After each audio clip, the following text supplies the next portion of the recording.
Caught Between Two Gangsters. Chapter 8. Nasa loob ng isang exclusive subdivision ang Mount Hart University. Alanganin si Jenna kung magagawa niyang makapasok, pero sinubukan niya pa rin. Ipinakita niya ang gate pass na galing kay Borge.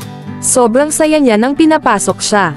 Mabilis naman niyang nakita ang school dahil eksakto ang sketch na ginawa ni Morris para sa kanya. Nasa may gate na siya nang harangin siya ng isang guard na may malaking katawan. Dalawa ang gwardya na bantay roon. Taga rito ka ba? Nasaan ang ID mo? Tanong ng unang guard. Hinahanap ko po si Boss Tyler. Iyon lang ang nasabi niya. Si Boss. Tumingin ito sa kasamang gwardya. Hinahanap daw niya si Boss Tyler. Tiningnan siya ng kasamang guard. Sige, sandali lang. Umalis ito para pumasok sa loob. Wala pang 10 minutes ay bumalik na agad ito. Napangiti si Jenna nang makita na kasama nito ang Mafia Prince na si Tyler. Oo, sigurado si Jenna na ito nga ang Mafia Prince, ang eksaktong lalaki na nakita at nakasama niya noong party. Batid din niya na ito rin iyong lalaki na nakasalamin na nagpunta sa Hanamaki, pero wala na itong suot na salamin ngayon. Kasabay ng paglapit nito ay ang biglang pagkabog ng dibdib ni Jenna.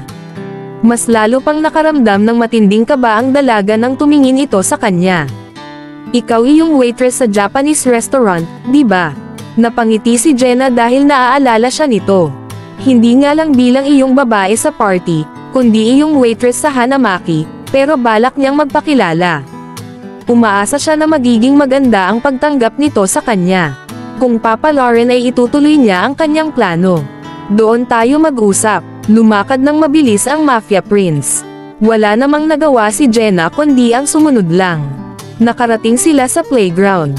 Dito muling humarap sa kanya ang lalaki. Ano bang sasabihin mo? Tanong nito. Hindi naman agad nakasagot si Jenna, sa halip ay napatitig lamang sa binata. Ang kinis pala talaga ng mukha niya at may dimple siya sa kaliwang pisngi, napansin ni Jenna. Hoy, kinakausap kita. Mataas ang boses na sabi ng Mafia Prince na si Tyler. Pasensya na. Napayuko si Jenna. Sabihin mo na yung sasabihin mo, may klase pa ko. Sige. Dahan daw ang tumunghay si Jenna at muling humarap sa Mafia Prince. Hindi mo na ba talaga ako naaalala? Tanong niya. Napakunot ng noo ang lalaki, naaalala naman kita. Ikaw yung babae sa restaurant. Ako rin yung babae sa party, pagpapakilala ni Jenna. Party. Tiningnan ng mabuti ni Tyler si Jenna. Tama, ikaw nga yun. Ibig sabihin, gangster ka. Napangiti lang ng bahagya ang dalaga. Hindi niya kasi alam kung paano sasagutin iyon. Gangster naman talaga siya, pero matagal siyang huminto kaya medyo hangina na siya. Inilapit sa kanya ng Mafia Prince ang mukha nito.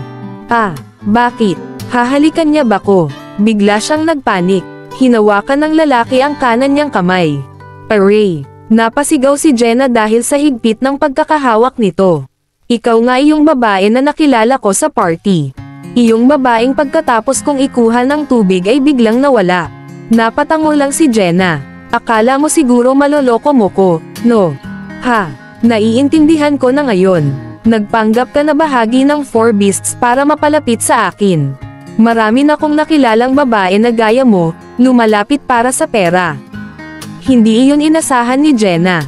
Hindi niya naisip na maaari siyang mabuko agad, pero mali ang lalaki dahil hindi naman pera ang habol niya.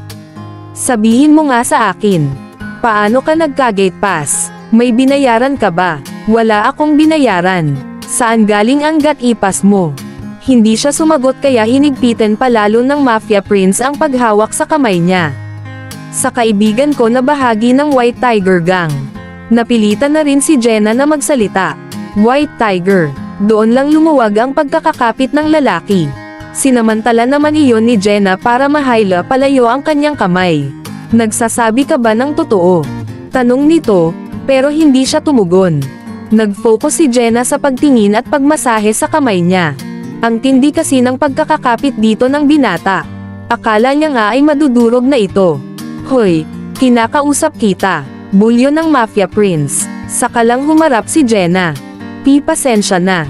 Wala naman talaga akong balak na lokohin ka. Hindi rin kita peperhan. Gusto ko lang ng koneksyon para makasali sa Black Tortoise. Ano? Gusto mong sumali sa Black Tortoise? Ulit nito. Tumanggaw si Jenna. Bigla naman itong tumawa ng malakas. Anong nakakatawa? Hindi iyon nagustuhan ni Jenna. Sa tingin mo ba talaga koneksyon lang ang kailangan para makasali sa Black Tortoise? Hindi mo ba alam na kahit kami na anak ng matataas na opisyal ay kinailangan maging malakas para lang matanggap? Hindi ko nararamdaman na malakas ka. Iyong simpleng paghawak ko nga sa kamay mo hindi mo natanggal kaya paano mo naisip na makakapasa ka? Na-real talk siya ng lalaki. Wala tuloy siyang nasabi. Pinagmasdan siya ng Mafia Prince, pero sandali lang, umiba rin ito ng tingin. Parang sa kada sulyap kasi nito ay mas lalong gumaganda si Jenna, pero hindi siya pwedeng maakit sa dalaga lalo na dahil alam na niya ang motibo nito.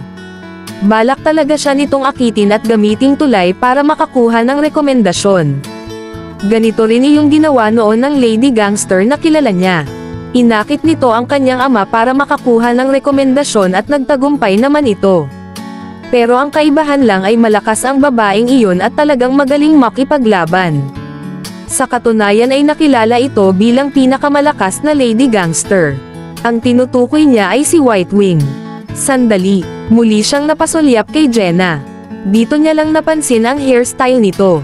Kahawig mo pala si White Wing. Bigla niyang nasabi. Ha? Napatingin si Jenna sa Mafia Prince. Kay kilala mo si White Wing? Kumpirma niya. Natural, kilala ko siya. Bahagi siya ng Black Tortoise. Ikaw, paano mo siya nakilala?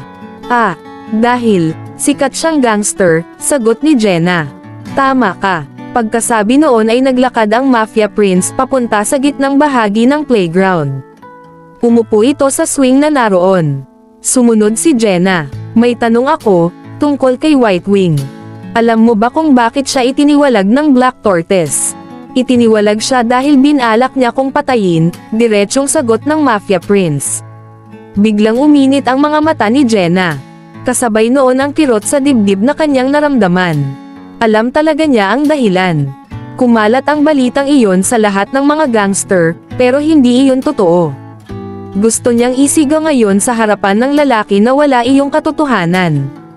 Pero walang nagbago. Kahit ganoon ang nangyari, siya pa rin ang idol ko na Lady Gangster.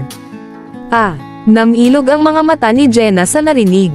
Talaga, idol mo siya. Ang totoo, naging guro ko siya kaya nakilala ko siya ng husto. Napakalakas niya talaga. Oo, talagang malakas siya. Idol mo rin ba siya? Tumanggaw si Jenna. Ditularan mo siya. Ha, ang sabi mo kanina, gusto mong maging bahagi ng Black Tortoise. Kung ganon, gayahin mo si White Wing.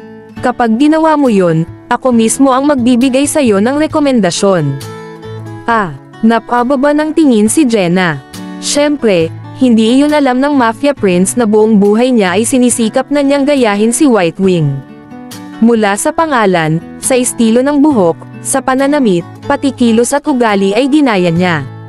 Binuhay niya talaga sa kanyang sarili si White Wing, pero noong araw na iyon noong muntik na silang mamatay ni Morris ay nagdesisyon siya na kalimutan na ang panggagaya. Jane Austen niyang maging siya, isang bagong Jenna, isang mabuting kapatid na masiyahin at parating ngumingiti. Subalit ang katangiang iyon ang nagpahina sa kanya. Pero kaya niyang maging malakas uli. Kaya niya iyon. Sige, gagagawin ko. Magpapalakas ako. Buong kampiyansa na tumingin si Jenna sa Mafia Prince. Kapag naging malakas na ko, tuparin mo iyong sinabi mo.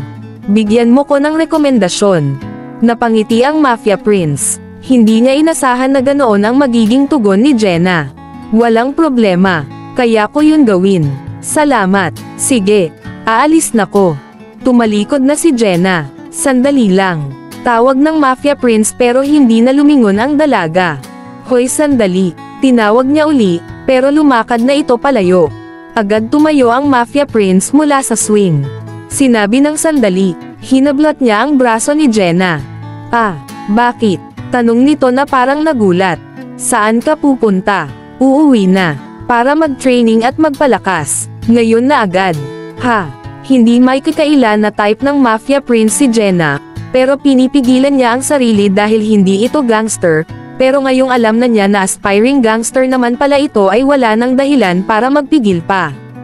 Alam mo bang hindi na ko nakapasok sa klase ko dahil sa'yo? Hindi pwedeng walang kapalit yon. Anong ibig mong sabihin? Nagtatakang tanong ni Jenna. Ngumiti ang Mafia Prince. Mag-date tayo. Date? Pwede ba? Akala ko ba ayaw mo sa akin kasi mahina ako? Bakit mo ko niyayaya ng date? Ayaw mo ba? Hindi alam ni Jenna ang isasagot. Gusto mo bang kumain ng ice cream? Ice cream. Pwede rin tayong manood ng sine. Naalala ni Jenna, palabas na iyong movie na gusto niyang panoorin, pero hindi niya pa magawa dahil wala pang budget. Palabas na ang space romance. Panoorin natin, sabi ng Mafia Prince. Iyon mismo ang pelikula na gusto niya. Sige, napa-oo na tuloy siya. Gusto mo rin ang space romance? Tanong ng lalaki. Oo, mahilig kasi ako sa mga sci-fi movie, sagot ni Jenna. Talaga, ako rin. Magkakasundo pala tayo, nakangiting sabi nito. Ngumiti rin si Jenna. Lalo tuloy siyang gumanda sa paningin ng Mafia Prince. Kung nakarating ka dito sa dulo baka pwedeng pahingi ng likes at subscribe. Kita-kita ulit sa susunod na chapter.